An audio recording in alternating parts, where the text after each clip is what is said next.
தேவனை தரிசிக்கிறது அனுபவப்பட்டவங்க சொல்லும் பொழுது நீங்க அதை அவிவிசுவாசமாய் மற்றவங்க பார்க்கல, இவரு சும்மா சொல்றாரு, நீ கர்த்தர் இடத்துல கூப்பிட்டு பார்த்தீனா தேவன் உனக்கு தரிசனம் ஆவார். இப்படி தேவனிடத்துல நீங்க கேட்கும் பொழுது கர்த்தர் உங்களுக்கு தன்னை வெளிப்படுத்தி காட்டுவதில் அவர் ஆயத்தமா இருக்கிறார். அவர் மனிதனோடு பேச ஆசைப்படுகிறார். ஆதாமை படைத்து அவனோடு தினந்தோறும் வந்து அவர்கிட்ட பேசிக்கொண்டே இருந்தார். ஏன்னா மனிதன் ஸ்பெஷல். தேவன் மனிதருக்கு தன்னை மறைத்தல்ல, தன்னை வெளிப்படுத்துகிறவரா இருக்கிறார். சரி, என் வாழ்க்கையில தேவனை தரிசிப்பதனால, தேவனை சத்தத்தை கேட்பதனால என் வாழ்க்கையில என்ன மாற்றம் ஏற்படும்? ஒரு மனிதனோடு தேவன் பேசுகிறார் என்றால் அவன் வாழ்க்கையே புரட்டி போட முடியும். கண்ணீரா இருக்கிற வாழ்க்கை, மரணத்துக்கு நேராக ஒப்பு கொடுக்கப்பட்ட வாழ்க்கை, வியாதியாய் படுக்கையில் இருக்கப்பட்ட வாழ்க்கை, தேவன் அவரை சந்திக்கிறார்னா, தேவ வார்த்தை வாழ்க்கை இருக்குன்னா அந்த வாழ்க்கையில ஒரு மறுமலர்ச்சி உண்டாகும். மீண்டும் ஒரு முறை ஏற்கனவே வந்து சொல்லிட்டு போயிட்டாரு, உனக்கு உன் பிள்ளைக்கு ஒரு குழந்தை பிறக்க போகுதுன்னு.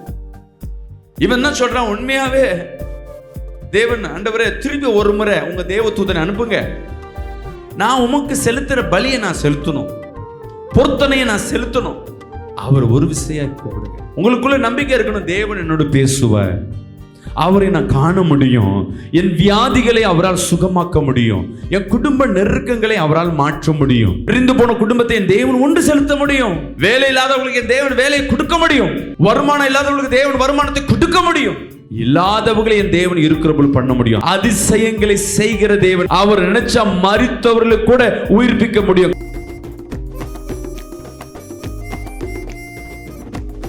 நிறைய பேர் என்கிட்ட கேட்கிற கேள்வி, கடவுளை பார்க்க முடியுமா, கடவுள்கிட்ட பேச முடியுமா? நான் சொன்னேன், எந்த கடவுளை பார்க்க முடியுமா பேச முடியும் தெரியல, என் இயேசுவை பார்க்க முடியும், பேச முடியும். எங்க சபையில் சைதாப்பேட்டில் இருக்கும் பொழுது பொண்ணு பார்க்க ஒரு பிஷப் காஞ்சிபுரத்துலேருந்து வந்தார்.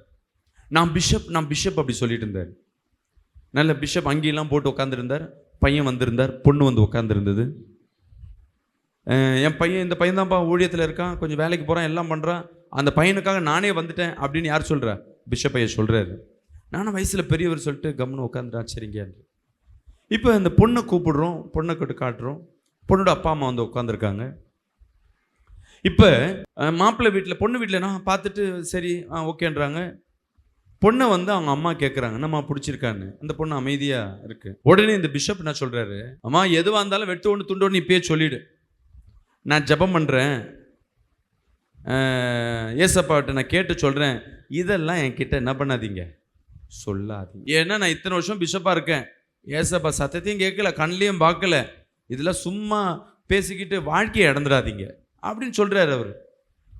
சொன்ன உடனே நான் என்ன சொல்கிறேன், ஐயா பிஷப் ஐயா, நீங்கள் பார்க்கல, நீங்கள் எத்தனை வருஷம் ஊழியம் செய்கிறீங்க? 40 வருஷம். நான் இப்போ தான் ஒரு 3 வருஷம் ஊழியம் செய்கிறேன்.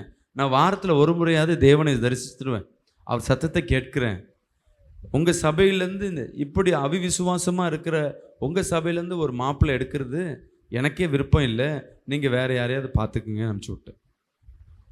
அந்த மணப்பெண் சொன்னிச்சு, ஃபஸ்ட்டு நீங்கள் கரெக்டாக சொன்னீங்க. ஏன்னா இந்த சாப்பாடு ருசியாக இருக்கும்னு யார் சொல்ல முடியும்? சாப்பிட்றவங்க தான் சொல்ல முடியும். ஆமாவா இல்லையா? என் வீட்டு சாப்பாடு மீன் குழம்பு நல்லா இருக்கும், எங்கள் வீட்டு பிரியாணி, என் மனைவி செய்கிற பிரியாணி நல்லா இருக்கும். நான் போயிட்டு மும்பையிலேருந்து வரவங்ககிட்ட சொன்னால் அவனுக்கு பிரியாணி பற்றி தெரியாது. அவனுக்கு என்ன தெரியும்? சப்பாத்தியும் ரொட்டியும் சால்னாவும் தான் தெரியும், பிரியாணி பற்றி தெரியாது. அவன் எதை சொல்லுவான் சூப்பர்ன்ட்டு? சப்பாத்தி, எங்கே சப்பாத்தி வந்து சாப்பிட்டு பாரு சூப்பராக இருக்குன்னு. நம்ம இப்படியே சண்டை போட்டிருக்கிறத காட்டிலும் அந்த சப்பாத்தி சாப்பிட்டு பார்த்தா தான் தெரியும் பிரியாணியோட அது சுவையாக இருக்கா. அவன் வந்து சாப்பாடு சாப்பிட்டா தான் தெரியும் சப்பாத்தியோட இந்த பிரியாணி சரியாக இருக்கா. ஒருவேளை நிறைய பிரியாணி சாப்பிட்றவனுக்கு இந்த பிரியாணி ஸ்பெஷலாக இருக்கா. தேவனை தரிசிக்கிறது அனுபவப்பட்டவங்க சொல்லும் பொழுது நீங்க அதை அவிவிசுவாசமாய் மற்றவங்க பார்க்கல, இவரு சும்மா சொல்றாரு, நீ கர்த்தர் இடத்துல கூப்பிட்டு பார்த்தீனா தேவன் உனக்கு தரிசனம் ஆவார். இப்படி தேவனிடத்துல நீங்க கேட்கும் பொழுது கர்த்தர் உங்களுக்கு தன்னை வெளிப்படுத்தி காட்டுவதில் அவர் ஆயத்தமா இருக்கிறார். அவர் மனிதனோடு பேச ஆசைப்படுகிறார். ஆதாமை படைத்து அவனோடு தினந்தோறும் வந்து அவர்கிட்ட பேசிக்கொண்டே இருந்தார். ஏன்னா மனிதன் ஸ்பெஷல். தேவன் மனிதருக்கு தன்னை மறைத்தல்ல, தன்னை வெளிப்படுத்துகிறவரா இருக்கிறார். சரி, என் வாழ்க்கையில தேவனை தரிசிப்பதனால, தேவனை சத்தத்தை கேட்பதனால என் வாழ்க்கையில என்ன மாற்றம் ஏற்படும்? ஒரு மனிதனோடு தேவன் பேசுகிறார் என்றால் அவன் வாழ்க்கையே புரட்டி போட முடியும். கண்ணீரா இருக்கிற வாழ்க்கை, மரணத்துக்கு நேராக ஒப்பு கொடுக்கப்பட்ட வாழ்க்கை, வியாதியாய் படுக்கையில் இருக்கப்பட்ட வாழ்க்கை, தேவன் அவரை சந்திக்கிறார்னா, தேவ வார்த்தை வாழ்க்கை இருக்குன்னா அந்த வாழ்க்கையில ஒரு மறுமலர்ச்சி உண்டாகும். எடுத்து படிங்க நியாயாதி புஸ்தகம் 13ஆம் அதிகாரம் 22ஆம் வசனத்தை வாசிப்போமா. தன் மனைவியை பார்த்து நாம் தேவனை கண்டோம், சாகவே சாவோம் என்றான். பின்பு கர்த்தருடைய தூதரானவர் மனோவாவுக்கும் அவன் மனைவிக்கும் காணப்படவில்லை. அப்பொழுது அவர் கர்த்தருடைய தூதன் என்று மனோவா அறிந்து, அப்பொழுது ஃபர்ஸ்ட்ல இருந்து படிங்க. அப்பொழுது அவர் கர்த்தருடைய தூதன் என்று மனோவா அறிந்து அவன் மனைவிக்கு குழந்தை கிடையாது. நல்லா கவனிங்க. ஒருவேளை இன்னைக்கு குழந்தை இல்லாம இன்னைக்கு வந்திருக்கலாம். வாழ்க்கையில பல நாட்களாய் நீங்க ஜெபம் பண்ண காரியம் நடக்காம இருந்திருக்கலாம். இல்ல வருமானமே உன் கைகளில் சுத்தமா இல்லாதபடி இருந்திருக்கலாம். ஒருவேளை உன்னை ஒதுக்கி வைத்திருக்கலாம். உன் குடும்ப வாழ்க்கையில உன்னை தள்ளி வைத்திருக்கலாம். இந்த செய்தி உனக்காக. இந்த செய்தியை முழுசா கேட்கும் பொழுது உங்க வாழ்க்கையில தேவ தரிசனத்தை நீங்க உணர முடியும். மீண்டும் படிங்க. தன் மனைவியை பார்த்து நாம் தேவனை கண்டோம், சாகவே சாவோம் என்றான். அதற்கு அவர் மனைவி கர்த்தர் நம்மை கொன்று போட சித்தமாய் இருந்தால், தேவன் என்னை கொன்று போட சித்தமாய் இருந்தால், அவர் நம்முடைய கையிலே தம் கையிலே சர்வாங்க தகன பலியையும் போஜன பலியையும் ஒப்புக்கொள்ள மாட்டார். இவைகளை எல்லாம் நமக்கு காண்பிக்கவும் மாட்டார். இவைகளை நமக்கு அறிவிக்கவும் மாட்டார் என்றார். 13ஆம் அதிகாரம் 17ஆம் வசனம். அப்பொழுது மனோவா கர்த்தருடைய தூதனை நோக்கி, நீ சொன்ன காரியம் நிறைவேறும் போது நாங்கள் உம்மை கனம் பண்ணும்படி உம்முடைய நாமம் என்று கேட்டான். 13ஆம் அதிகாரம் 22ஆம் வசனத்தை வாசிங்க. அதற்கு அவன் மனைவி, கர்த்தர் நம்மை கொன்று போட சுத்தமாய் இருந்தால் அவர் நம்முடைய கையிலே சர்வாங்க தகன பலியையும் போஜன பலியையும் ஒப்புக்கொள்ள மாட்டார். கவனிங்கம்மா. இங்க மனைவி தேவ தூதனை பார்க்கிறார். தேவன் அங்க பேசுகிறார். இன்னும் மனோவாவுக்கு அதன் மேல ஒன்றும் நம்பிக்கை இல்லை. ஆனா மனோவா இஸ்ரவேல் குடும்பத்தில் சார்ந்தவன், தேவனுக்கு பிரியமானவன். நம்ம நினைப்போம், நான் ஊழியம் செய்யறேன், நான் ஜெபிக்கிறேன், என்கிட்ட பேசாத கர்த்தர் உன்கிட்ட பேசுவாரா? தேவன் பேச நினைப்பதற்கு உனக்கு பைபிள் காலேஜ் தேவையில்லை, பல நாள் முழங்கால் தேவையில்லை. உங்க அப்பா அம்மாவும் சரி, நீங்களும் சரி கிறிஸ்துவ குடும்பத்துல இருந்திருக்கணும்னு அவசியமும் இல்லை. உன் சூழ்நிலை தான் தேவன் உன்னோடு சந்திப்பதற்கு உண்டான காரணம். விசுவாசிக்கலாமே சொல்லுவோமே. உங்க இருதயம் தேவனை தேடுவதற்கு ஆயத்தமா இருக்குன்னா, நான் நிறைய பேர் இடத்துல புறஜாதி இடத்துல பேசுவேன். இந்தோ முஸ்லிமோ ஒரு சகோதரி வராங்க, கணவன் மனைவி, அவங்க வேற ஒரு சூழ்நிலைக்கு சந்திக்க வராங்க. நான் சொல்றேன், உன் பிள்ளை வாழ்க்கையில் ஒரு மாற்றம் வரும். டைவர்ஸ் ஆயிடுச்சு, நீ கவலைப்படுறியா? பிரிவினோடு இருக்க கவலைப்படுறியா? இப்போ இயேசு தான் உண்மையான தேவன் நான் சொல்றேன். உனக்கு நம்பிக்கை இருந்தா நைட்ல போயிட்டு, எசப்பா உண்மையான நீ கடவுளா இருந்தா என்ன பண்ணு, நாளைக்கு என் மருமகனோடு என் பிள்ளை சேரணும், இதை மட்டும் சொல்லு. ஏன்னா நாளைக்கு எங்க என்னன்னா, அங்க கவுன்சிலிங் கூட்டம், 2 கவுன்சிலிங் முடிஞ்சு போய் 3வது கவுன்சிலிங், அந்த கவுன்சிலிங் வரையும் வேணான்னு சொல்றாரு. இப்ப கவுன்சிலிங் கூட முடிய போகுது, டைவர்ஸ்க்கு ஆயத்தமா இருக்கு. இவங்களால அந்த அவங்க பெண் பிள்ளைங்க திருமணம் ஆகி டைவர்ஸ் ஆகி நிற்கிறது அவங்களால தாங்கிக்க முடியல. இந்த சகோதரி என்ன பண்ணியிருக்காங்க, அவங்க அப்பாவுக்கு விருப்பம், கிறிஸ்துவ மேலே விருப்பம் இல்லை, இந்த பிள்ளைங்களே இப்படி தானே போயிட்டாரு. இந்த அம்மா அழுகுறாங்க, இயேசுவே நான் சபையில் பார்த்தேன், அந்த சர்ச்சுக்கு போகும்போது வியாதியர்கள் சுகமாகிறதும் பேய்கள் ஓடுறதை நான் கண்ணில் பார்த்தேன், எனக்கு நம்பிக்கை இருக்கு, நீங்க தான் உண்மையான தேவன். உண்மையான தேவனா நாளைக்கு என் கணவன் என் பிள்ளையோடு அவன் கணவன் சேர்ந்து வாழ ஒரு உதவி செய்யுங்க, நீங்க உண்மையான கடவுளா இருந்தா இதை செய்யுங்க, இந்த செய்யுங்க சொல்லிட்டு படுக்கும் போது என்ன பண்ணியிருக்காங்கன்னா, அவங்களுக்குள்ள ஒரு ஆசை, கடவுள் ஏசப்பா நீ உண்மையான இருந்தா நான் உன்னை பார்க்கணும் அப்படின்ட்டு படுத்துட்டு இருக்காங்க. அவங்க சொப்பனத்துல இயேசு கிறிஸ்து தரிசனமாயிருக்காரு. நல்ல வெள்ளை கலர்ல நல்ல தாடி வச்சுட்டு, வயசானவர், ஒரு தாத்தா போல. ஆனால் வயசானவர்னா இப்படி சொல்கிறாங்க அவங்க, அந்த ரோமங்கள்லாம் பார்த்தா எப்படி 70-90 வயசு மாதிரி இருக்கு, முகம் பளிர்ச்சின்னு இருக்கு. அவர் கண்களில் பூனை கண்ணு போல ப்ளூ ஐஸ், அந்த கண்ணை நான் பார்க்க முடியல. வந்துட்டு சொல்கிறாரு, உன் பிள்ளைய நான் சேர்த்து வைக்கிறேன், நீ கேட்ட உன்னை ஆசீர்வதிக்கிற இயேசு நான் தான், நீ பயப்படாத அப்படின்னு சொல்லிட்டு சொப்பனத்தில் பார்த்துட்டு போயிட்டு இருக்க. இந்த அம்மாவுக்கு காலையில் எந்திரிச்ச உடனே யாரும் சொப்பனத்தில் வந்தாங்க. ஏன்னா சினிமாவில் பார்த்தவர்லாம் ப்ரௌன் கலர் யாரும் பிளாக் கலர் யாரும் போட்டவர் தான், ரெட் கலர் அங்கி போட்டவங்க. இங்கே இவங்க பார்த்தது ஒயிட் அண்ட் ஒயிட்டில் ஃபுல்லாக ஒயிட்டு, வயசான ஒரு தாத்தா வந்தார். அவர் கடவுளை இயேசுவா என்னன்னு தெரியல. இவங்க வழக்கம் போல் அன்னைக்கு கவுன்சிலிங்க்கு போயிருக்கிறாங்க. கவுன்சிலிங்கில் முதல் இந்த பிள்ளையை கேட்குறாங்க, என்னம்மா என்ன சொல்கிற, வாழ விரும்ப இருக்கியா? இந்தம்மா சொல்கிறாங்க, எனக்கு வாழ விருப்பம் இருக்குது. அவருக்கு விருப்பம் இருந்தால் நான் வாடுறேன், நான் வாட ஆயத்தமாக இருக்கேன். அவருக்கு விருப்பம் இல்லைன்னா நான் டைவர்ஸ் கொடுக்கறதுக்கு ரெடியாக இருக்கேன்னு பொண்ணு வாயில் வந்துருச்சு. இத்தனை நாள் பொண்ணு வந்து டைவர்ஸ் வேணான்னு சொன்னது, அவர் வேணான்னா நான் என்ன பண்ண முடியும்னு விரத்தியில் சொல்ல ஆரம்பிச்சிச்சு. அதற்கு அடுத்தது அவங்க கணவர்கிட்ட கேட்குறாங்க. அதுக்கு கணவர் சொல்கிறாரு, அப்போ என்ன வேணான்னா வேற ஒருத்தரை கல்யாணம் பண்ணுறதுக்கு அவர் ரெடியாக இருக்கால. சண்டை போடுறாரு. உடனே அந்த அம்மா கவுன்சிலிங் கொடுக்குறேன், நீ தானேப்பா வேணான்னு சொன்னேன்னு. நான் வேணான்னு சொன்னாலும் அவர் வேணும்னு சொல்லணும், நான் வேணான்னு சொன்னாலும் வேணும்னு சொல்கிறது தான் உண்மையான பத்தினி. இப்போ வேணான்னு சொல்கிறேன்னு என்ன அர்த்தம்? உடனே அங்கே ஒரு சண்டை வருது, வாயில் சண்டை வருது. அவ்வளோதான், கொஞ்ச நேரத்தில் 2 பேரும் சேர்ந்து வெளியே வராங்க. அப்போ அந்த அம்மா சொல்கிறாங்க, நான் வணங்கினது இயேசு கிறிஸ்து உண்மையான தேவன். உடனே அன்னைக்கு வந்து என்கிட்ட வந்து சொல்கிறாங்க, பாஸ்டர் நான் ஏசப்பாவை பார்த்தேன், வயசானவர், உண்மையாக வயசானவரை. ஒவ்வொருத்தருக்கும் ஒரு தோற்றம் இருக்குமா? நம்ம நினைக்கிற மாதிரி சினிமாவில் பார்க்குற மாதிரியோ ஃபோட்டோவில் பார்க்குற மாதிரி சிலுவையில் அடித்தோ இல்லை கையில் ஆணி பிடிச்சோ இல்லை ரெட் கலர் அது மாதிரி வருவாருன்னா அதுவும் கற்பனை. தேவன் எப்படியாவது வருவார். சில நேரங்கள் தேவ தூதர் மூலமாக கூட கர்த்தர் வருவார்.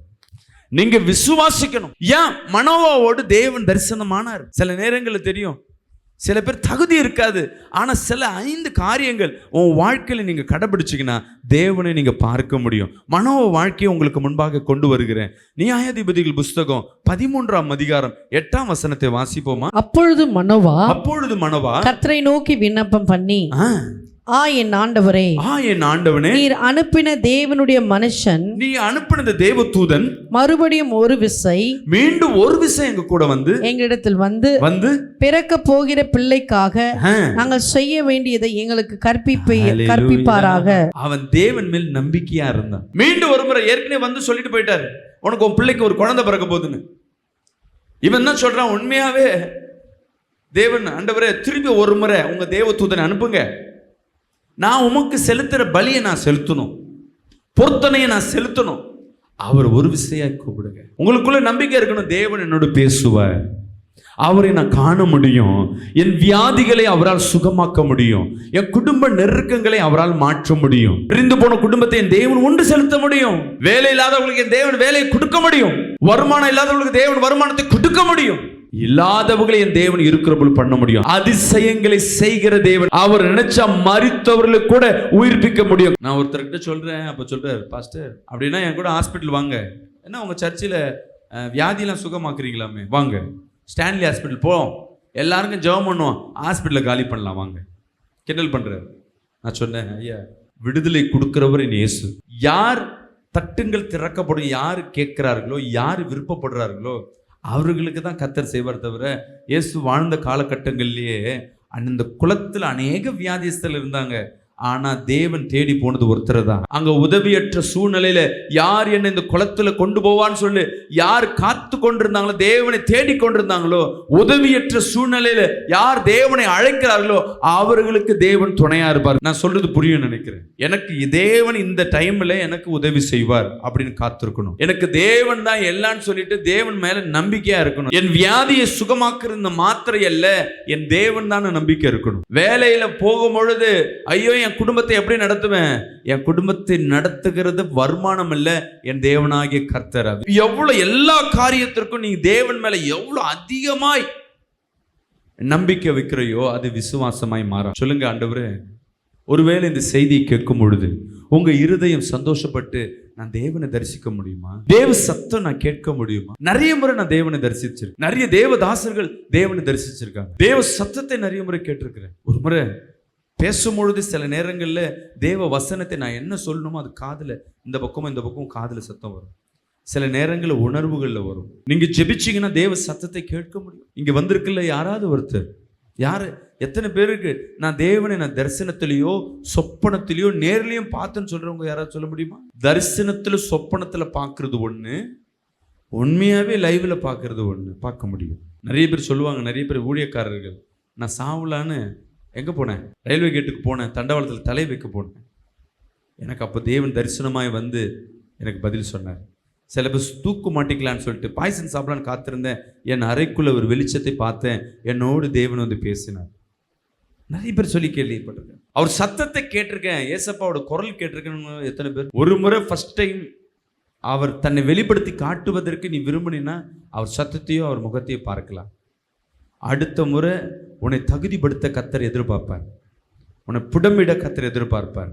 நீங்க தகுதிபட கர்த்தருடைய மகிமை உங்க மத்தியில நிலைத்து நிற்கும். மனோவா நம்பிக்கையா இருந்தான். ஏற்கனவே வந்தது தேவ தூதன். ஆண்டவரே திருப்பி ஒரு தேவ தூதனை அனுப்புங்க, திருப்பி நான் பார்க்கணும். ஒரு முறை பார்த்தது போதாது, நான் தினந்தோறும் தேவனை ருசிக்கணும், நான் தேவனோடு இருக்கணும். ஏதோ ஒரு அற்புதம் இல்லை, சாட்சி சொல்ல உனக்கு போதுமானதா இருக்காது. தினந்தோறும் நடக்கிறது தான் உன் வாழ்க்கையில சாட்சி. கர்த்தரிடத்துல கேளுங்க, ஆண்டவரே உம்மை பார்க்கணும், தினந்தோறும் என் வாழ்க்கையில அதிசயத்தை செய்யணும். சொல்லுங்க பார்க்கலாம். ஏசப்பா, தினந்தோறும் என் வாழ்க்கையில அதிசயத்தை நீங்க செய்யணும், அதை என் கண்கள் பார்க்கணும், என் காதுகள் கேட்கணும். சொல்லுங்க பார்க்கலாம். ரெண்டாவது மனோவா செய்த காரியம், அதே 13:8 படிங்கள. அப்பொழுது மனோவா கர்த்தரை நோக்கி விண்ணப்பம் பண்ணி, முதல் நம்பிக்கை வச்சா, என் ஆண்டவரே. ரெண்டாவது விண்ணப்பம் பண்ற. விண்ணப்பம் என்பது ஜபம். ஜபத்துல ஒரு படிதான் விண்ணப்பம். தேவனிடத்துல கேட்டுட்டே இருக்கணும், எனக்கு இதை வேணும் அதை வேணும் கேட்கறத காட்டிலும் ஆண்டவரே உன்னோடு பேசணும், என் சொப்பனத்துல நீங்க பேசுங்க, நான் உண்மை தரிசனம் பார்க்கணும். உண்மையாவே கர்த்தர் உங்களோடு இருக்கிறார்னா சொப்பனத்துல தரிசனத்தை பார்ப்பீங்க. சும்மா பேர் பெருமைக்கு நானும் சபைக்கு உள்ள வந்துட்டு போறீங்கன்னா கர்த்தருடைய சத்தத்தை எங்க தான் கேட்க முடியும்? ஆலயத்துல தான் கேட்க முடியும், போதவர் மூலமா தான் கேட்க முடியும்.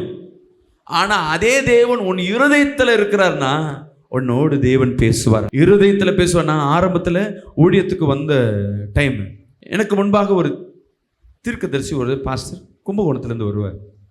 அவர் என்ன பண்ணுவார், கர்த்தரிடத்துல தீர்க்கதரிசனமா கேட்டு கேட்டு சொல்லுவார். நான் அவர்கிட்ட கேட்பேன், பாஸ்டர் அடிக்கடி பார்க்கும் போதெல்லாம் அவரை வெளியே எங்கேயா கூட்டு போகும்போது அவர்கிட்ட பேச்சு கொடுத்துட்டே இருப்பேன். பாஸ்டர் தேவனுடைய சத்தம் எப்படி இருக்கும் அப்படின்னு கேட்பேன். எப்படிலாம் பேசுவார் கர்த்தர். அப்போ சொல்லுவார், காதில் கேட்கும், தூரத்தில் பேசுகிற மாதிரி கேட்கும், ஒன்று பக்கத்தில் பேசுகிற மாதிரி கேட்கும், ஒன்று சத்தமாக கேட்கும். சில நேரங்களில் யாரோ உங்ககிட்ட பேசுறது போல இருதயத்தில் ஓடிக்கொண்டே இருக்கும். பேசுறது தெரியும், சத்தம் கேட்காது, ஆனால் பேசுகிற மாதிரி உனக்குள்ள அந்த என்ன பேசுகிறாரோ தெரியும், ஆனால் சத்தம் கேட்காம இருதயத்தில் உணர்வுகளில் பேசுவார். அடுத்தது சொல்கிறாரு, கண்ணை மூடினா தூங்கும் பொழுது கர்த்தர் ஏசப்பா என்கிட்ட பேசுங்கன்னு சொன்னீங்கன்னா சொப்பனத்தில் வந்து விளக்கத்தை கொடுப்பேன். ஒரு நாள் நான் கண்ட சொப்பனத்துக்கு அர்த்தம் தெரியல, ஒண்ணுமே புரியல, ஜெபம் பண்ணிட்டு யார்கிட்ட கேட்டு பார்த்து ஜெபம் பண்ணிட்டு தூங்குற. அடுத்த நாள் சொப்பனத்துல அதற்குண்டான விளக்கத்தை கர்த்தர் கொடுக்குற. இப்போ சொப்பனத்துல கர்த்தர் பேசுவார், தரிசனத்துல பேசுவார். நான் கேட்ட தரிசனம்னா என்ன பாஸ்டர்? தரிசனம்னா ஜெபம் பண்ணிட்டு கண்ணை மூடும் பொழுது ஜெபம் பண்ற வேலையில கர்த்தர் உனக்கு படம் மாதிரி வரும். எனக்கு உங்களுக்கு எப்படி வரும் பாஸ்டர்? எனக்கு வந்து ஒரு சினிமா படம் காட்டுற மாதிரி அந்த நடக்கிற நிகழ்வுகள்லாம் எனக்கு காட்டுவார். சொப்பனத்துல எப்படி ஒரு படமா பார்க்குறோமோ அது. உடனே இதெல்லாம் கேட்டுக்கிட்டு நான் ஜெபம் பண்ணும் பொழுது கர்த்தர்ட்ட கேட்பேன், ஆண்டவரே எனக்கு வேலை பணம் குடும்பத்தை காட்டிலும் நீங்க பேசுறத நான் கேட்கணும். அல்லேலூயா. தேவனுடைய சத்தத்தை நான் கேட்கணும். தினந்தோறும் அதுதான் கேட்டுருவாப்பா, நீ பேசுங்க, நீ பேசுங்க, நீங்க பேசுங்க. நீங்க முதல் முறையா சபையில உட்கார்றோம். ஒரு அம்மா வந்து அழுதுட்டே உட்காந்துட்டு இருக்காங்க. சர்ச்சு முடிகிற வரையும் 1 மணி நேரம் அழுதுட்டே. நான் நைட்டெல்லாம் என்ன கர்த்தர்ட்ட கேட்குறேன், என்கிட்ட பேசுங்க பேசுங்கன்னு. நானும் ஜெபம் பண்ண நிற்கிறேன், ஒரு சத்தமும் கேட்கல. குலவி சத்தம் கேட்குது, இந்த கிஞ்சி அதற்கு சொல்லுங்க அந்த சத்தம் கேட்குது, எங்கேயும் சத்துற காக்கா சத்தம் கேட்குது, கொலுசு சத்தம் கேட்குது, பேய் சத்தம் கேட்குது, வீட்டில் மற்றவங்க உருற கொரட்டை சத்தம் கேட்குது, ஏசப்பா சத்தம் மட்டும் கேட்குது. ரொம்ப நேரம் ஜெபம் 3 மணிக்கு மேலே தூங்கிட்டேன். திரும்பி காலைல 5 மணிக்கு ப்ரேயர். 5 மணிக்கு என்ன பண்ணுறேன், எந்திரிச்சு ஜெபம் 5லேருந்து 6 மணிக்கு 1 மணி நேரம் அங்கே சேதாப்பேட்டில் ப்ரேயர் நடத்துவோம். காலையில் 4 பேர் தான் வந்து 5-6 பேர் உட்காந்துருக்காங்க. அதில் ஒரு அம்மா புதுசாக வந்து உட்காந்து அழுதுகிட்டே இருக்கிறாங்க. ஜெபம் பண்ணும் போதெல்லாம் கண்ணீரோடு இருக்காங்க. ஜெபம் பண்ணி முடிச்ச பிறகு நான் கேட்குறேன், சொல்லு நான் உங்களுக்காக ஜெபிக்கிறேன். இல்லை பிரதர், எங்கள் வீட்டுக்காருக்கு வேலை போயிடுச்சு, வேலை இல்லாமல் வீட்டில் இருக்கு. என் இருதயத்தில் ஃபர்ஸ்ட் டைமாக ஒரு வார்த்தை வருது, சனிக்கிழமை வேலை கிடைக்கும் சொல்லு அப்படின்ட்டு.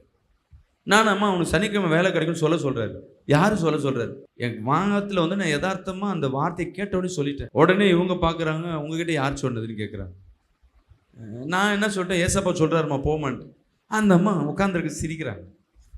என்னம்மா ஏசப்பா சொன்ன நம்பிக்கை இல்லையா அப்படின்ற. இல்லை பிரதர், எங்கள் வீட்டுக்காரும் அவங்க ஃப்ரெண்ட்ஸுங்கெல்லாம் ஹோட்டலில் வேலை செஞ்சாங்க, ஒரு 10 பேர். அங்கே ஒரு பொருளை எடுத்துட்டாங்க, திருடினாங்கன்னு சொல்லிட்டு 10 பேர் வேலையை விட்டு எடுத்துட்டாங்க, எப்படிம்மா வேலை கிடைக்கும் அப்படின்னு சொல்கிறாங்க. உள்ளேருந்து திருப்பி ஒரு வார்த்தை, அதே இடத்துல வேலை கிடைக்கும் போன்னு சொல்கிறேன். நான் திருப்பியும் என்ன பண்ணுறேன், அதை கேட்டு யோசிக்காம அதே இடத்துல கூப்பிடுவாங்க, கவலைப்படாதும் போன்றேன். அடுத்த நாள் காலையில் ப்ரேயர், திருப்பி வந்து உட்காடுறாங்க. நான் அவங்க முகத்தை பார்க்குறேன், என்னை பார்த்து பார்த்து சிரிச்சுட்டே இருக்கிறேன். அவங்க ஏதோ சிரிக்கிறாங்கன்னு சொல்லிட்டு, நான் சொன்னதை வச்சு சிரிக்கிறாங்கன்னு சொல்லிட்டு நான் கம்முன்னு இருந்துட்டேன். முடிஞ்ச உடனே, பிரதர் உங்களோட ஏசப்பா இருக்கிறார். ஏன் நேற்று இங்கே சொல்லிட்டு போகணும் பார்த்தீங்களா, மதியானம் 1 மணிக்கு அந்த ஹோட்டல்லேருந்து ஓனர் கால் பண்ணார். 10 பேரில் எங்கள் வீட்டுக்காரன் ஒருத்தர். என்ன என் வீட்டுக்காரன் மட்டும் என்ன பண்ணார், உனக்கு மட்டும் நான் வேலை தரேன், வந்து வேலையில் ஜாயின் பண்ணிக்கும். நார்மலாக வேலையில் ஜாயின் பண்ண என்ன சொல்லுவாங்க, இன்னைக்கு வான்னு சொல்லுவாங்க, இல்லைன்னா எப்போ சொல்லுவாங்க, திங்கக்கிழமை வந்து ஜாயின், 1ஆம் தேதி ஜாயின் பண்ணுங்க, சனிக்கிழமை வந்து வேலையில் ஜாயின் பண்ணு. இப்போ தேவன் சொல்லுகிறாருன்னா அது கரெக்டாக இருக்கும். வீணான வார்த்தைகளை தேவன் பேச மாட்டார். அப்போதான் தெரிஞ்சது, ஓ கத்துரு. இப்போ நைட்டெல்லாம் நான் கத்துட்ட கேட்டேன், விண்ணப்பம் பண்ற, அப்ப விண்ணப்பம் வீண் போகாது. ஹல்லேலூயா. அப்ப தேவன் உன்னோட பேசணும்னா சும்மா நீ எப்படி இருக்க, நல்லா இருக்கியா, உன்கிட்ட விசாரிச்சுட்டு போகணும் அவசியம் இல்லை. ஹல்லேலூயா. இங்க யாரோ ஒருத்தர் கண்ணீரை துடைக்கிறாருன்னா அங்க உண்மையா யாரோ ஒருத்தர் கண்ணீர் துடைக்கப்படும், அவங்களுக்கு ஒரு ஆறுதல் உண்டாகப்படும். தேவன் பேசுகிற தேவனாதான் அந்த இடத்துல தேவன் பேசுவார். சும்மா சொன்ன உடனே அவர் வந்து பேசிட்டு போற ஆளு கிடையாது. அப்போ தேவனிடத்துல நீ கேட்டுக்கொண்டே இருக்கணும். நமக்கா விண்ணப்பம் இல்லை, நமக்கா பிரச்சனை இல்லை, எல்லா பிரச்சனைக்கும் கர்த்தரிடத்துல கேட்டுதான் ஆகணும். ஆண்டவர் இதுக்கு என்கிட்ட பதில் சொல்லுங்க, இதற்கு என்னோட பேசுங்க, நான் என்ன முடிவு பண்ணணும் தெரியல, என்ன பண்ணணும் தெரியல, பேசுங்க. நீ கேட்க கேட்க கர்த்தர் உன்னோடு பேசுவார். படிங்க அதே மனோவா 13:9 படிங்கல. தேவன் மனோவாவின் சத்தத்திற்கு செவி கொடுத்தார். இங்க பாருங்க, அவன் விண்ணப்பம் பண்ணா தேவன் சத்தத்திற்கு செவி கொடுக்கிறாரு. எவ்வளவு பெரிய தேவன் பாருங்க. நீங்க பேசுனீங்கன்னா தேவன் சத்தத்திற்கு செவி கொடுப்பார். 3வது, அவன் விசுவாசிச்சான். முன்ன நம்பிக்கையா இருந்தான், இப்ப விசுவாசிக்கிறான். அதே நியாயாதிபதிகள் 13ஆம் அதிகாரம் 11, 12, 2 படிங்கல. அப்பொழுது மனோவா எழுந்திருந்து தன் மனைவியின் பின்னாலே போய் அவர் இடத்துக்கு வந்து இந்த ஸ்திரீயோட பேசினவர் நீதானா, இந்த ஸ்திரீயோடு பேசினது தேவத்தோட நீ பேசினது நீதானா என்று அவரிடத்தில் கேட்டான். அவர் நான் தான் என்றார். அப்பொழுது மனோவா நீ சொன்ன காரியம் நிறைவேறும் போது அந்த பிள்ளையை எப்படி வளர்க்க வேண்டும், அதை எப்படி நடத்த. இங்க ஒருத்தர் தீர்க்கதரிசனம் சொல்றாரு, இவனுக்கு தெரிஞ்சு போச்சு வந்திருக்கிறது தேவன் தான். இப்ப அது குழந்தையே இல்ல, பல வருடங்களா குழந்தை இல்லாத மத்தியில இப்ப குழந்தை பிறக்கும் போது இப்ப அவன் அடுத்த கட்டத்துக்கு போயிட்டான். உண்மையாவா குழந்தையா ஆனா பொண்ணா கேட்கல, அந்த குழந்தைய நான் எப்படி வளர்க்கணும் சொல்லு. எனக்கு வேலை இல்லை, உனக்கு வேலை கிடைக்கும். என்ன வேலை கிடைக்கும்ல, அந்த வேலையை நான் எப்படி செய்யணும், அதுதான் அடுத்தது. என்ன வேலைன்னா இன்னும் டவுட். உனக்குள்ள விசுவாசம் இருக்குன்னா அடுத்தது நான் என்ன செய்யணும். தேவன் எதிர்பார்க்கிற காரியம், உங்க கையில ஒரு காரியம் கொடுத்தா அதை நீங்க என்ன செய்றீங்க. ஒரு ஊழியத்தை நம்ம கொடுக்குறோன்னா அந்த கொடுத்த ஊழியத்துல நீங்க என்ன பிரதான காரியங்களை செய்றீங்க. தேவனை என்ன எதிர்பார்க்கிற விசுவாசம் அடுத்த கட்டம். போ, உன் வியாதிகள் சுகமாயிடுச்சு, போ பாஸ்டர் எப்போ என்னிலேருந்து சுகமாகும், என்னிலேருந்து எனக்கு வேலை கிடைக்கும், என்னிலேருந்து என் குடும்பம் ஒன்று சேரும். அப்படி இல்லை, நான் சேர்ந்துருச்சுன்னா நான் இதை செய்கிறேன்னு அதுவும் இல்லை. நிறைய பேர் சொல்லுவாங்க, இது நடந்தா நான் இதை செய்கிறேன். கர்த்தரிடத்துல கேட்கணும், நீங்கள் எனக்கு அற்புதம் செய்கிறீங்க, நான் உனக்கு என்ன செய்யணும். நீங்கள் எனக்கு அற்புதம் செய்கிறீங்கப்பா, நான் விசுவாசிக்கிறேன், நீங்கள் செஞ்ச உடனே நான் என்ன செய்யணும், அடுத்தது என்கிட்ட என்ன எதிர்பார்க்கீங்க. உங்கள் எதிர்பார்ப்பு எனக்கு, நான் எவ்வளோ கோடிக்கணக்கான மக்கள் இருக்காங்க, அவர்களுக்கு செய்யாத அதிசயத்தை உங்கள் கையில் கர்த்தர் செய்கிறாருன்னா ஏதோ ஒன்று கர்த்தர் எதிர்பார்க்கிறார் உங்ககிட்ட. உங்களை கையில் நிரப்புறாரு, உங்கள் ஆசீர்வாதத்தில் உங்கள் சம்பளத்தை நிரப்புறாரு, உங்கள் கையின் பிரயாசத்தை ஆசீர்வதிக்கிறாருன்னா யாருக்கோ கர்த்தர் கொடுக்கும்படியாக உன்னை நிரப்புறாருன்னு அர்த்தம். தேவன் உன்னை ஆசீர்வதிக்க ப்ராஃபிட்டிக்கல் வழி வருதுன்னா உடனே அக்செப்ட் விசுவாசிச்சுட்டு அடுத்த கட்டம் நான் என்ன செய்யணும். உனக்கு ஒரு கார் வாங்கி தரப்போறாருப்பா அப்படின்னு சொன்னா நீ என்ன கலரு, எப்போ வரும், இல்லை கார் வாங்கி கொடுத்தா நான் எங்கே எடுத்துகிட்டு போகணும், நான் எதற்கு பயன்படுத்தணும், எதற்காக எனக்கு அதை வாங்கி தர போறீங்க. விசுவாசத்தில் நீங்கள் கத்த இடத்துல ப்ராஃபிட்டிக்கல் வேர்டு வரும்பொழுது, கத்தோட வார்த்தை வரும்பொழுது அதில் விசுவாசிக்கணும். 5வது அதே 13ஆம் அதிகாரம் 17ஆம் வசனத்தை வாசிங்களேன். அப்பொழுது மனோவா கர்த்தருடைய தூதனை நோக்கி நீ சொன்ன காரியம் நிறைவேறும் போது நாங்கள் உம்மை கனம் பண்ணும்படி உம்முடைய நாமம் என்ன என்று கேட்டான். தேவனை கனப்படுத்தணும், தேவன் உன்னோடு பேசணும், தேவன் சத்தத்தை கேட்கணும். தினந்தோறும் தேவனை கனம் பண்ணவர்களா இருக்கணும். சின்ன சின்ன விஷயம் கனம் பண்ற சொல்றேன் கேளுங்க. சபைக்கு உள்ள வரணும்னா இது பயபக்தியான இடம். போன் ஆன்ல இருக்கக்கூடாது, பக்கத்துல பேசக்கூடாது. இதெல்லாம் தேவனை கனப்படுத்துற விதம். தேவன் எல்லா இடத்துலயும் சுத்திட்டு இருக்காரு. உன் பக்கத்தில் இருக்க குழந்தை தான் உனக்கு சத்துரு, தெரிஞ்சுக்குங்க. தேவனை தரிசிக்க கூடாதபடி குழந்தைய கொஞ்சிட்டே இருக்க முடியும். தேவனை கனப்படுத்துற எல்லாம் எந்திரிச்சு ஜெபம் பண்றாங்க, நானும் எந்திரிச்சு ஜெபம் பண்றேன். எல்லாம் முழங்கால் போடுறாங்க, எனக்கு கால் வலிக்குது, பரவாயில்ல, தேவனுக்காய் நான் முழங்கால் போடுறேன். நீ தேவனுக்காய் முழங்கால் போடும்போது பல ஆண்டுகளா இருக்கிற அந்த வலியை கர்த்தரால் மாற்ற முடியும். கை எல்லாம் தட்டுறாங்க, நானும் கை தட்டுறேன். இவங்க என்ன கொஞ்சம் தட்டுறாங்க, நான் தேவனை அதிகமா கனம் தட்டி அவரை ஆராதிக்கிற பாடுறேன் பாருங்க. ஆலயத்துக்கு குறித்த நேரத்துக்குள்ள வர்றது, வசனத்துக்கு நடுங்குவது. ஐயோ, தேவன் சொல்லியிருக்கிற இந்த மாதிரி பேசக்கூடாது, இந்த மாதிரி வாழக்கூடாது. நீ எந்த அளவுக்கு தேவனுக்கு உண்மையா இருக்கிறீங்களோ, அவரை கனப்படுத்துறீங்களோ, தேவன் உன் ஸ்தனத்தை அவர் கனப்படுத்துகிறவராக இருக்கு. உன் வேலை ஸ்தனத்துல உன்னை கனப்படுத்துவார், உன் பிசினஸ், உன் வியாபாரத்துல உன்னை கனப்படுத்துவார், உன் குடும்ப வாழ்க்கையில உன்னை கனப்படுத்துவார். தேவனால் கூடாத காரியம். இந்த 5 காரியத்தை நீங்க கடைபிடிச்சீங்கன்னா நிச்சயமாகவே உங்க வாழ்க்கையில ஒரு பெரிய மாற்றம் பார்ப்பீங்க. கர்த்தர் டெய்லி உன்னோடு பேசுவார். இங்க பாருங்க, ஒண்ணுமே இல்லாத ஆளு ஒரு வேலை செஞ்சுட்டு இருக்கும் பொழுது கர்த்தர் பேசுறாரு. அதை அனுபவிச்ச பிறகு இதுல இருக்க சந்தோஷம் பணத்துல இல்லை, வேலையில இல்லை, இந்த உலக வாழ்க்கையில எதுவுமே வேணாம். நான் வேலையை ரிசைன் பண்ணும் பொழுது எனக்கு சபையில வந்த காணிக்க, வருமானம் எவ்வளோ, எனக்கு சம்பளம் 2 லட்சம் ரூபாய், சபையில் எனக்கு காணிக்க 4000 ரூபாய், சாப்பிட்ற அரிசி, போகிற ஸ்கூல் ஃபீஸு, என் வண்டிக்கு பெட்ரோல், கேஸு, இதெல்லாம் விலை தெரியாமல் இருந்தாலுங்க. ஆனால் எனக்குள்ள நம்பிக்கை இருந்தது, என்னை அழைத்தவர் பெரியவர். எனக்கு ஊழியம் கொடுத்துல நான் வந்தா என்ன, எப்படி என்னை காப்பாத்தின்னு கேட்கல. நான் கர்த்தர் இடத்துல நான் வந்தா எப்படி ஊழியம் செய்யணும், நீங்க ஃபுல் டைமுக்கு நான் கூப்பிடுறீங்க, நான் என்ன ஊழியம் செய்யணும், ஐயோ நான் என்ன கஷ்டப்படணும், என்ன வேலை செய்வேன், அடுத்த காரியம் என்ன பண்ணணும், ஒரு கவலை இல்லை. ஏன்னா அவர் மேலே என் நம்பிக்கை இருந்தது. ஊழியத்தின் மேலே வச்சுட்டு வேலையை ரிசைன் பண்ணு.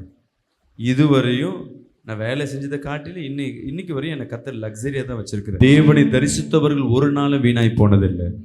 அவர் சத்தத்தை கேட்டவங்க வாழ்க்கையில ஒரு நாள் நஷ்டத்தை கண்டதில்லை. அவர் ஊழியத்திற்காக ஒப்பு கொடுக்கப்பட்டவர்கள், ஊழியம் செய்கிற ஒரு குடும்பத்தையும் கர்த்தர் கைவிட்டவர் அல்ல. எல்லாம் புயலும், எல்லாம் கஷ்டமும், எல்லாம் நெருக்கமும் ஊழியம் செஞ்சாலும் வரும். ஆனா அது பனி போல கர்த்தர் மாற்றி போடுவார். மனிதர்கள் உன் கூட துணை இருக்கிறாங்களோ இல்லையோ, தேவ கரமோ தேவனுடைய சேனைகளோ உன்னை சூழ்ந்து இருக்கும். கிடைச்ச வாய்ப்பு, கிடைச்ச காரியங்களை சந்தோஷமாய் இன்ட்ரெஸ்டா செய்க. மற்றவங்களுக்கு தெரிஞ்சு ஒரு ஊழியத்தை பண்றேன்னா, அது உன்னை பெருமை உண்டு பண்ணுதுன்னா, அந்த இடத்துல நீங்க பெருகுவீங்க, தேவன் சிறுகுவார். எந்தெந்த இடத்துல நீங்க ஒடுக்கப்படுறீங்களோ தேவன் பெருக ஆரம்பிப்பார். இன்னைக்கு கர்த்தர் உன்னோடு என்ன பேசுறாருன்னு நான் கேட்கிறேன்னா, இது விசுவாசத்தை உண்டு பண்ணும். நீங்க கொடுத்த மெசேஜ் எப்படி இருந்தது சொல்லுங்க அப்படின்னா, பாஸ்டர் சூப்பரா இருந்ததுனாவே இங்க தேவன் மகிமைப்படல, என்னை பெருமைப்படுத்துறீங்கன்னு அர்த்தம். கர்த்தர் இன்னைக்கு என்னமா உன்னோட பேசினாரு, ஆமா பாஸ்டர் இது பேசினார். இது ஊழியக்காரங்களே நிறைய பேர் என்ன பண்ணுவாங்க, பாஸ்டர் நீங்க பாடின பாட்டு சூப்பர், அவ்வளவுதான். ஊழியக்காரர் என்ன பண்ணிட்டீங்க, பெருமைக்குள்ளாக நிறுத்து கர்த்தரை விட்டு விலைக்கு வச்சிட்டீங்க. ஸோ இங்கே பெருமைக்கு ஊழியக்காரர்களே அநேகர் தேவனிடத்துல விலைக்கு போவதற்கு விசுவாசிகளே காரணம். எங்கள் ஊழியக்கார மாதிரிலாம் வராதுப்பா, அப்பா பயங்கரமான ஆளுப்பா, அவ்வளோதான். உங்கள் ஊழியக்கார கோழியில் போட்டிங்கன்னு. எங்கள் ஊழியக்காரோட தேவன் இருக்கிறார். நான் பண்ணுற ஜபத்தில் தேவன் இருக்கிறார். நீங்கள் பண்ணுற ஜபம், துதி, பாடல், விண்ணப்பம், ஊழியம், இதில் தேவன் வெளிப்படுகிறாரா? பிசாசு என்ன பண்ணுவான்னா, உன் ஆத்மாவையும் வேலை செய்வ, ஒரு சாமான் கூட கழுவ, ஆனால் மனசுக்குள்ள திட்டிக்கிட்டு என்ன மட்டும் மாட்டி விட்டாங்க, சாமான் கழுவு, எவ வச்ச தட்டெல்லாம் கழுவுற, இங்கே ஊழியம் போயிடுச்சு. நீ ஸ்தோத்திரம் பண்ண பிசாசு நினைவையும் இருதயத்தை என்ன பண்ணுவான், நினைவு பிடிச்சிடுவான். அந்த இடத்துல பேச்சு இருக்கக்கூடாது, வீணான பேச்சு இருக்கக்கூடாது. ஸ்தோத்திர பலிகள் மட்டும்தான் இருக்கணும், கர்த்தர் நாம மட்டும்தான் இருக்கணும். இதுலேருந்து இது கடைபிடிங்க. கர்த்தர் உங்களை ஆசீர்வதிப்பாராக. எத்தனை பேர் என்னோட கர்த்தர் பேச நான் கர்த்தர் இடத்துல கேட்க போறேன்னு விசுவாசிக்கணும்? எத்தனை பேர் இருக்கீங்க? நீ கேட்டீங்கன்னா கர்த்தர் தருவார்.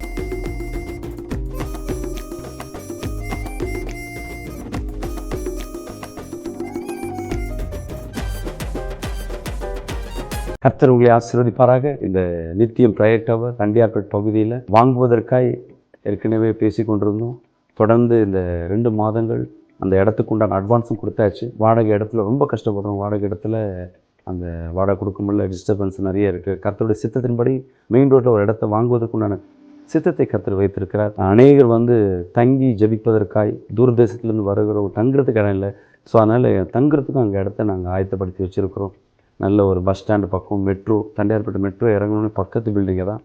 பஸ் ஸ்டாண்டு பக்கத்தில் மெயின் ரோட்லேயும் நீங்கள் முன்பாக வந்தால் கூட அங்கே இலவசமாக நம்ம இடத்துல தங்கிக்கலாம். இதற்காக ஒரு இடத்த ஆயத்தப்படுத்துறதுக்கு ஒரு இடம், அந்த இடத்தின் விலை 3 கோடி ரூபாய், ஒரு ஸ்கொயர் ஃபீட் 15,000 ரூபாய். நீங்களும் பொருத்தனை பண்ணுங்கள். கர்த்தர் என் வாழ்க்கையில் அற்புதம் செய்யணும். அநேகர் பொருத்தனை பண்ணி அவங்க வாழ்க்கையில் அநேக ஆசீர்வாதத்தை பெற்றிருக்கிறாங்க. நீங்களும் அந்த ஆசீர்வாதத்தில் பங்கு பெறுங்க. உங்களால் முடியாத காரியம் ஒன்றும் இல்லை, ரொம்ப கடினமான காரியம்தான். ஒரு ஆலயத்தை கட்டும்பொழுது கர்த்தர் உங்கள் குடும்பத்தை கட்டுவார், உங்கள் திருமண காரியத்தை கர்த்தர் நடத்துவார், தடைகளை உடைப்பார், பிள்ளைகள் சமாதான குறைச்சியை மாற்றுவார், வருமான தடையை மாற்றுவார். ஏன்னா தேவ ஆலயம் இன்றைக்கி இருக்கிற நெருக்கத்தின் மத்தியில், இன்றைக்கி நிறைய எதிர்ப்புகள் மத்தியில் ஒரு ஆலயம் கட்டுறோன்னா பெரிய காரியம். அந்த ஆசீர்வாதத்தில் நீங்களும் பங்கு பெறுங்க. இந்த செய்தி நீங்கள் கேட்குறீங்கன்னா கர்த்தர் உங்களை தொடரான அர்த்தம். இந்த ஆசீர்வாதத்தில் எங்களோடு பங்கு பெறுங்க. God bless you. கர்த்தர் உங்களை ஆசீர்வதிப்பார்.